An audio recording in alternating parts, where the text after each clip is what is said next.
Lidhja Social-Demokrate e Maqedonisë sot alarmoi për përkeqësim të mëtejshëm të krizës shëndetësore në Gostivar, duke theksuar se tashmë 5 javë qytetarët nuk kanë ujë të sigurt për pije dhe se në qytet po regjistrohen raste të reja, madje edhe riinfektime te qytetarët që tashmë ishin helmuar.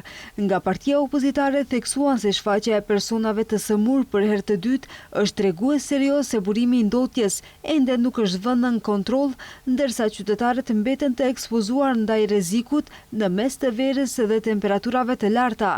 Derisa qytetarët presin ujë të pastër, prej 5 javësh katastrofa shëndetësore nuk po qetësohet. Ka raste të qytetarëve të riinfektuar, njerëz që janë helmuar përsëri.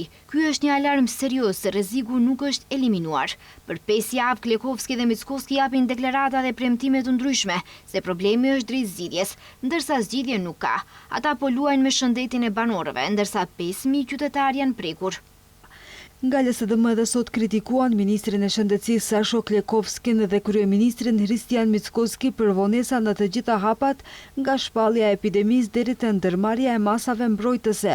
Nga VMRO përgjigjen se LSDM-ja dhe udhëheqësia aktuale janë të fundit që mund të flasin dhe të kritikojnë për situatën me ujin në Gostivar, duke akuzuar se në periudhën kur ata ishin në pushtet, ekzistojnë raporte që qartë tregojnë se uji në Gostivar nuk ka qenë i cilësisë së duhur. Gjatë asaj periudhe, udhëheqësia aktuale e LSDM-s si Venko Filipçe dhe Renata Mladenovska kanë heqtur. Filipçe si ministri i shëndetësisë dhe Renata Mladenovska si drejtoreshe e Inspektoratit Shtetëror Sanitar dhe Shëndetësor nuk kanë ndërmarrë asnjë veprim pas asnjërit prej raporteve për cilësinë e papërshtatshme të ujit në Gostivar.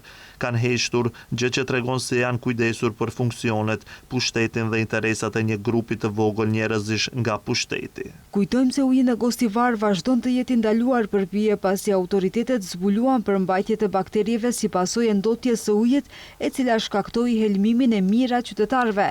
Për këtë rast është hapur edhe lëndë në prokurori.